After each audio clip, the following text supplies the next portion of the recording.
আসসালামু আলাইকুম। সবাইকে অসংখ্য ধন্যবাদ জানিয়ে শুরু করছি। আমি ফরিদউদ্দিন, ইনকাম ট্যাক্স অ্যাডভাইজার। আমরা আমাদের দেশে ব্যবসা করতে গেলে যে ডকুমেন্টগুলো লাগে তা আপনাদের সহজ ভাষায় বুঝিয়ে দেওয়ার চেষ্টা করে থাকি।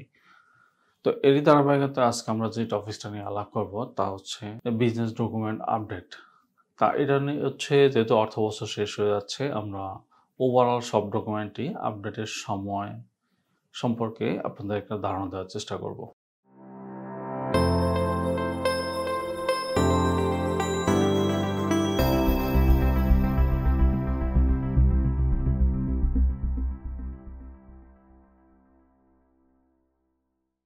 যে আপনারা জানেন অর্থবছরটা হচ্ছে সাধারণত জুলাইয়ের ১ তারিখ থেকে ৩০ পরবর্তী বছরের ৩০শে জুন পর্যন্ত।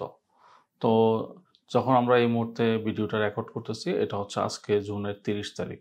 তার মানে হচ্ছে আগামীকাল থেকে নতুন অর্থবছর শুরু হয়ে যাবে। তো নতুন অর্থবছর শুরু হওয়া মানেই আপনাকে নতুন করে প্রত্যেকটা ডকুমেন্ট নবায়নের জন্য আপনাকে চিন্তা করতে হবে। তো আমরা সবসময় বলি যে আপনার ব্যবসা করতে গেলে প্রথম যে ডকুমেন্ট লাগে তা হচ্ছে ট্রেড লাইসেন্স।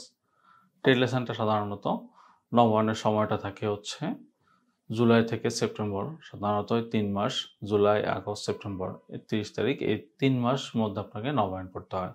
এই ৩ মাসের মধ্যে নবায়ন করতে গেলে কোনো বাড়তি ফি লাগে না, যেটা সাধারণত জ জরিমানা ছাড়া অ্যাজ ইউজুয়ালি নবায়ন করতে পারবেন। তবে অবশ্যই যারা নতুন ট্রেড লাইসেন্সটা করছেন লাস্ট ইয়ারে, তারা অবশ্যই খেয়াল রাখবেন যে আপনার লাস্ট ইয়ারে যে ট্রেড লাইসেন্সের ফি ছিল, তার সাথে এবার না প্রত্যেকটা নবায়নের ক্ষেত্রেই ৳৩,০০০ আপনার উৎসে কর অ্যাড করতে হয়। অ্যাড করে আপনার নবায়নের ফিটা জমা দিতে হবে। তবে অনেকের ক্ষেত্রে যেমন উত্তর সিটি কর্পোরেশনের লাস্ট ইয়ারের শেষের দিকে বা লাস্ট ইয়ারের মাঝামাঝিতেই তারা একটা সার্ভিস চার্জ অ্যাড করছে, যেটা হচ্ছে আগে একদম যারা প্রথম দিকে করেছে তাদের এই সার্ভিস চার্জটা ছিল না।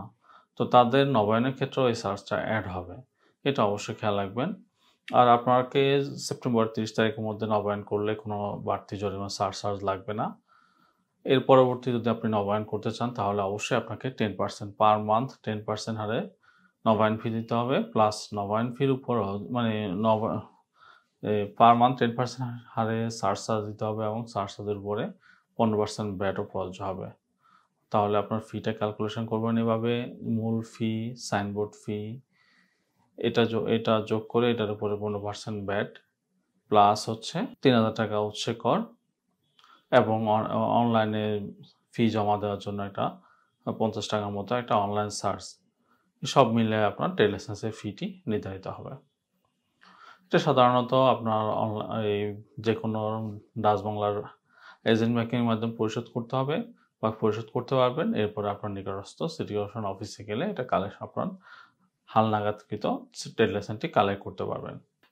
এর পরবর্তী পর্যায়ে আপনার ব্যবসার জন্য যে ডকুমেন্টটা আসে তা হচ্ছে টিন।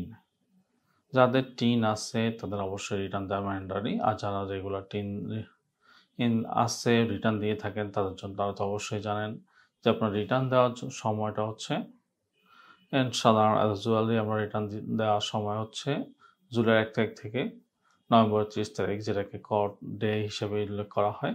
এই ডের মধ্যে আপনার রিটার্ন জমা দিতে পারবেন অ্যাজ ইউজুয়ালি। এর পরবর্তীতেও আপনি যে কোনো সময় রিটার্ন দিতে পারবেন, কিন্তু নির্দিষ্ট হারে আপনাকে সারচার্জ দিয়ে আপনাকে রিটার্ন জমা দিতে হবে। তো আপনার যথাযথ সময়ে রিটার্ন দেওয়াটা অবশ্যই ম্যান্ডেটরি। যারা ব্যবসা পরিচালনা করেন, ব্যবসার ডকুমেন্ট রেগুলার হালনাগাদ করে ফেলতে চাচ্ছেন, তারা অবশ্যই জুলাই থেকেই আপনার ডকুমেন্টগুলো নবায়ন করে নেবেন। এটা অবশ্যই গুরুত্বপূর্ণ, কারণ আপনার যে কোনো জায়গায় ইম্পোর্ট করতে গেলেন, এলসি করতে গেলেন, আপনাকে অবশ্যই ডকুমেন্ট হালনাগাদ লাগবে। কোনো জায়গায় আনলিস্টেড হবেন, টেন্ডার পার্টিসিপেট করবেন, আপনার সব ডকুমেন্টেই হালনাগাদ লাগবে। তো ট্যাক্সের ক্ষেত্রেও সেম, আপনার হচ্ছে এই সময়ের মধ্যে অবশ্যই রিটার্নটা জমা দিয়ে আপনার অ্যাকনোলেজমেন্ট স্লিপ বা কার যদি সার্টিফিকেট দরকার হয় সার্টিফিকেটটা সংগ্রহ করে নেবেন। এর পাশাপাশি আমাদের যে ডকুমেন্টটা আসে তা হচ্ছে অ্যাসোসিয়েশনের মেম্বারশিপ। বেশিরভাগ অ্যাসোসিয়েশনগুলোই হচ্ছে জুলাই থেকে জুন পর্যন্ত, মানে জুলাইয়ের ১ তারিখ থেকে জুন পর্যন্ত, ৩০শে জুন পর্যন্ত অর্থ বছরের উপরে ডিপেন্ড করে হয়। শুধু ঢাকা চেম্বারটা হচ্ছে জানুয়ারি থেকে ডিসেম্বর পর্যন্ত। তো যাদের যে ধরনের অ্যাসোসিয়েশন আছে, যেহেতু আপনার ব্যবসার সাথে সম্পৃক্ত, তারা অবশ্যই এই অ্যাসোসিয়েশনের মেম্বারশিপগুলো নবায়ন করে নেবেন। যাদের অর্থ বছরের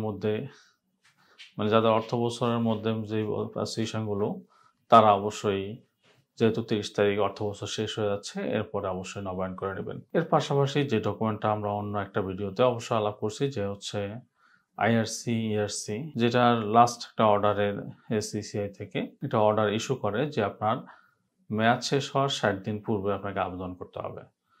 তো বেশিরভাগ ক্ষেত্রেই আপনার যারা লাস্ট অর্থ বছরের শেষের দিকে ইম্পোর্ট লাইসেন্স বা এক্সপোর্ট লাইসেন্স করছে, তাদের ক্ষেত্রে তারা যেই তারিখে ইস্যু হয়েছে পরবর্তী বছর ওই তারিখেই তাদের মেয়াদটা দেওয়া হচ্ছে।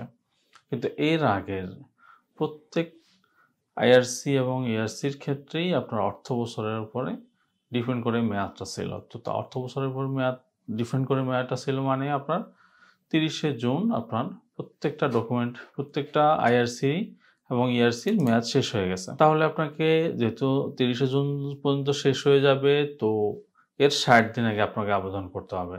60 দিন আগে মানে হচ্ছে আপনার মে এবং জুন, মানে এপ্রিলের 30 তারিখের মধ্যে অবশ্যই আবেদন করতে হবে। তাহলে আপনি মেয়াদ শেষ হওয়ার 60 দিন আগে আবেদন করতে পারবেন। আর যদি এর মধ্যে আপনার না আবেদন করতে পারেন, তাহলে অবশ্যই আপনাকে সারচার্জের আওতায় চলে আসছে। তো আগে যে আইআরসি এবং ইআরসিগুলো ছিল, আপনারা অবশ্যই, মানে আজকের তারিখ 30শে জুন, তো এখন পর্যন্ত যদি চিন্তা করি, তাহলে যারা নবায়ন করেন নাই তাদেরকে অবশ্যই জরিমানা দিয়েই নবায়ন করতে হবে। আইআরসি এবং ইআরসি নবায়ন করাটা তুলনামূলক এখন অনলাইন হওয়ার কারণে অনেকটা সহজ হয়ে গেছে। আপনার হালনাগাদ ট্যাক্সের অ্যাকনোলেজমেন্ট স্লিপ, অবশ্যই ট্যাক্সের অ্যাকনোলেজমেন্ট স্লিপটা আপনাকে অনলাইন করে নিতে হবে, বা বেশিরভাগই ট্যাক্স অফিস অনলাইন করে দেয়। অনেক সময় হয়তো তারা ধারাবাহিকভাবে করে থাকে, যত সময় সাপেক্ষ ব্যাপার। তো কারো যদি আইআরসি নবায়ন করতে হয়, তাহলে অবশ্যই ট্যাক্স অফিসে বলে আপনাকে এটা হালনাগাদ অনলাইন করে নিতে হবে। এবং যদি যারা লাস্ট ইয়ারে নতুন আইআরসি করছেন, হয়তো যদি 30শে জুনের মধ্যে আপনার অর্থ বছর শেষ হয়ে যায়, তাহলে অনেকে আছে এরকম ব্যাট করেন নাই, কিন্তু আপনাকে এখন নবায়ন করতে গেলে অবশ্যই আপনাকে যে ব্যাট নিবন্ধনটা দিয়েই নবায়ন করতে হবে। তো অবশ্যই যারা নতুন করছেন, ব্যাট নাই, তাহলে অবশ্যই আপনার ব্যাট নিবন্ধনটা করে নেবেন। আপনার আইআরসি নবায়নের জন্য এটা লাগবে। এর পাশাপাশি আমরা যে ডকুমেন্টটা নিয়ে কথা বলবো, তা হচ্ছে ফায়ার লাইসেন্স। বর্তমানে ফায়ার লাইসেন্স সবগুলাই আপনার 30শে জুন মেয়াদ শেষ হয়ে যায়। তাহলে আপনাকে পরবর্তী 3 মাসের মধ্যে অবশ্যই নবায়ন করে নিতে হবে, যদি জরিমানা ছাড়া আপনি নবায়ন করতে চান। এর পরবর্তী যে ডকুমেন্টটা, তা হচ্ছে এনভায়রনমেন্ট লাইসেন্স।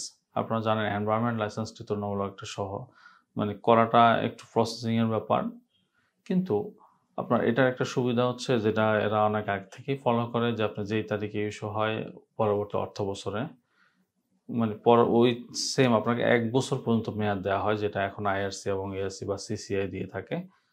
তো তাহলে এখানে অর্থ বছরটা এখন ম্যান্ডেটরি না, আপনার যেই তারিখে ইস্যু হয়েছে আপনার ওই তারিখের মধ্যে আপনাকে নবায়ন করতে হবে। মেয়াদ শেষ হওয়ার আগে আপনাকে আবেদন করতে হবে। এর পাশাপাশি আমরা যে ডকুমেন্টটা সবসময়, যেটা হচ্ছে ব্যাটের রিটার্নটা তো আপনারা সবাই জানেন অবশ্যই, যারা ব্যবসার সাথে জড়িত। আপনার ব্যাটের রিটার্ন প্রত্যেক মাসের 15 মানে এই মাসের ব্যাটের রিটার্ন আপনাকে পরবর্তী মাসের 15 তারিখের মধ্যে দিতে হবে।